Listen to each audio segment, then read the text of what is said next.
Hey guys, in this video, I will show you how to quote on Reddit. Alright, so let's begin with the video. First, go to Reddit and open any post. For example, open a random post and go to the replies section.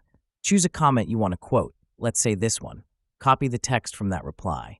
Now go back and click on reply to the post or comment. Paste the copied text into the reply box. Then highlight the text you want to quote.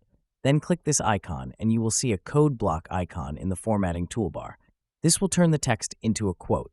Press enter twice to add space after the quote, then type your reply. For example, just type yep and click comment. As you can see, your reply is now posted with the quoted text. And that's it. So that's basically how you can quote on Reddit. So that's all for this video. Consider subscribing if you find it helpful, and I'll catch you in the next one. Thanks.